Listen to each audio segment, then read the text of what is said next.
Ja, človek si ne zbira sam, kdaj se rodi.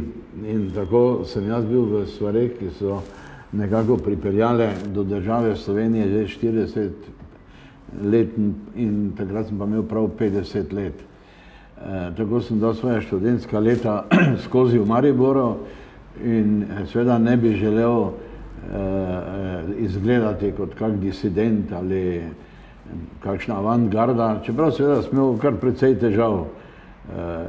Kot učitelj sem bil v partiji, so me že 17-letnega sprejeli na učiteljišču, ne da bi me vprašali, sam ravnateljica mi je povedala, da sem bil sprejet. Imel sem pa skozi opomin pred izključitvijo, se spomnim, čeprav nisem nič tako groznega naredil. Napisal sem eno prvo satirično igro v Sneguljčici, ki je bila že na odru, so vadili študentsko gledališče, pa so jo prepovedali.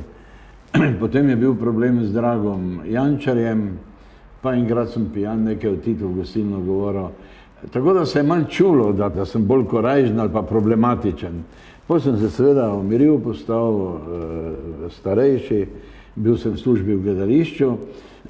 Zelo sem bil presenečen, ko mi je Tone Pavček, jih imam doma, napisal 5 pisem in me prepričeval, da bi jaz bil odličen predsednik pisateljev. On se je pa želel znebiti, mislim, da je bil 2 mandata. Pa sem rekel, vse me ne poznajo, pa me bodo podcenjevali, pa kaj. In potem se mi je pa zazdelo, da mi tudi mora malo goditi, da me prav Pavček, ki sem ga zelo spoštoval, pa imel rad. In sem rekel ja, in sem bil izvoljen. Hitro sem spoznal, pa mi je kdo rekel v odboru, da sem bil izvoljen zato, ker so starejši člani, ki so bili v partizanih ali pa imeli prej funkcije, so rekli, da bodo izstopili, če bodo perspektivaši prevzeli. Fantje iz perspektiv pa so rekli, če bo še Potrč naprej ali pa kdo od njih, pa bomo mi izstopili. In njim se je zazdelo, da jaz da sem nekje vmes ali pa da nič ne vem o tem in evo. Da je nekaj nenavadnega me je presenetilo, tako je pa 3 mesecev so se pri meni oglasili Matej Bor, Ivan Potrč, Drago Šega, ena Minka Krvina, pa mogoče še kdo, Janez Vipotnik, in so rekli, mi želimo, da ponovno ustanovimo partijsko celico. Pa sem jaz rekel, gledajte, pa to daje partija mali zrok, pa Tita ni več, pa ne, jaz te pobude ne bom nikoli dal na dnevni red. Čeprav sem potem videl, da njim ni šlo za to, da bi kot kakšna partija imeli oblast v društvu, ali pa da bi se kaj naslanjali. Sem čutil, da govorijo, poglej, nikjer se mi ne moramo več vsest, nova politika s Popetom, Marincem in tako dalje nas ne šmirgla več. Tu mladi pa jim tudi se nam posmehujejo, pa nas imajo za neke podaljšek oblasti. Se mi stari borci nimamo kje za vse spisati, da bi se pogovarjali. Me je to tako malo presenetilo. V male težave pa smo začeli prihajati, recimo povabili so me na Kras, kjer so imeli lokalno vilenico, srečanje primorskih pisateljev. Šel je tja tudi Veno Taufer, ki ima absolutno več zaslug za to, da je danes ta vilenica, in smo rekli, bomo naredili evropsko vilenico. In takoj so me klicali, ker smo bili mi pod marelo SZDL, so me klicali, ne, oni nam že pravijo, da se hočemo tega Balkana pa Jugoslavije iztrgati in se pridružiti Evropi. Ne morete imeti neke srednje evropske literarnega srečanja v moji deželi. Tako se mi zdi, so se bali, kaj bo kdo tam rekel.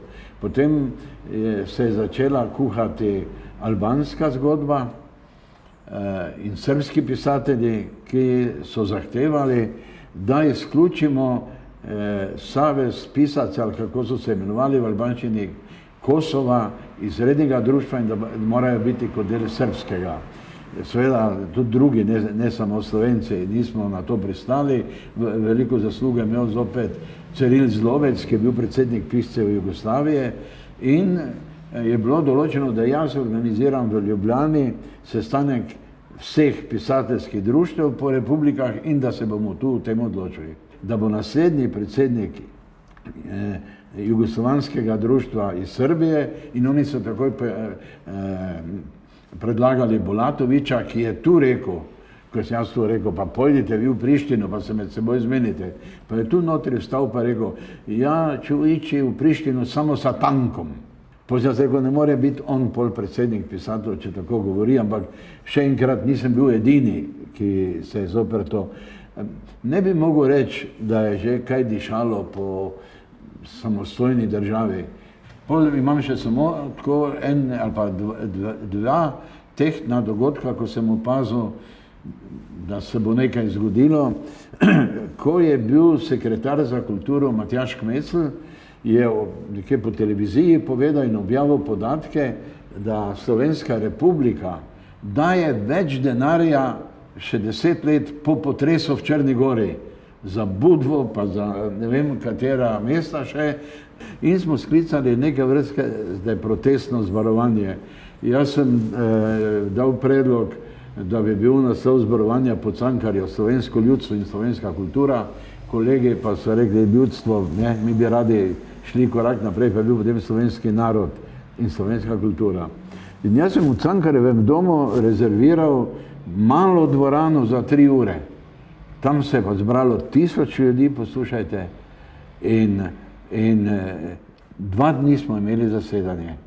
CK ga je poskusil ne prepovedati, to si niso niti želeli tega dejanja, ampak da bi se mi odpovedali. Ne? In so me klicali, mene pa, tam pa je bil zbran cel CK, se spomnim, da je bil Popit, da je bil Krajger, Šetinc, Marinc in tako dalje. In so rekli, gledajte, v Ljubljani se pripravlja neko veliko zborovanje, mi pa nič ne vemo. Jaz sem jim pa rekel, ja, jaz ne vem, kaj se bo zgodilo.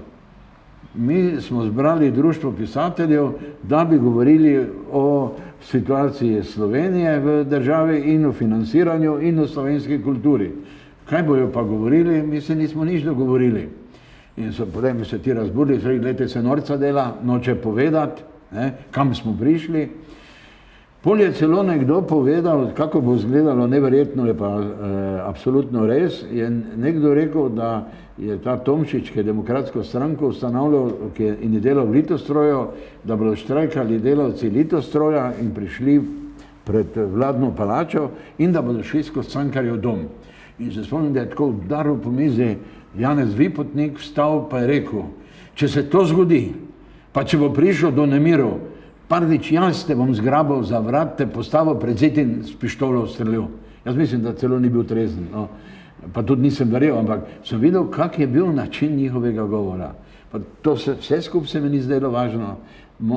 Moje spoznanje pa bilo, od Popita navzdol so se vsi samo bali, kaj bodo rekli v Beogradu.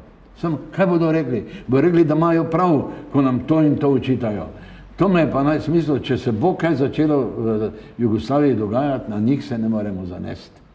Ne vem, zakaj tako mislijo, da morajo biti solidarni in so se bali Beograda. Nisem dobro videl, dobro razumel, ampak to je bilo moje osnovno sporočilo. In potem, hvala Bogu, so rekli, vsi, ki so v partiji ali pa na pravi strani, naj bojkotirajo, naj grejo tja samo perspektivaši. Saj ne bo nobene, celo Ciril Zobec je rekel, jaz ne bom šel, sem za to, da bo, jaz sem rekel, ne govori mi tega. Ko so mi rekli, zakaj si povabil Pahorja, Borisa? Pa sem rekel, ker je član društva, jaz ne morem ene vabiti, ene ne. In potem so rekli, nobenega, ki je kaj naredil za Slovenijo, pa sem rekel, ne res, tovariš Vidmar me je klical in je rekel, da bi rad imel referat. Ko bi rekel, je bila Vidmarjeva ta odločitev zelo pomembna. No in potem se je to zgodilo, vse smo izdali eno brošuro, ko zdaj sam berem svoj uvod, ker sem kot predsednik napisal uvod, kasneje je Peršak nekaj podobnega v svojem mandatu organiziral.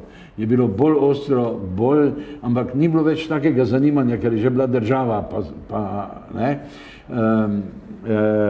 In ko sem gledal, sem tako rekel, to ni kako uporniško srečanje. Pripravlja se plenum Socialistične zveze o kulturi in mi bi radi stališča uskladili, kaj bomo tam govorili.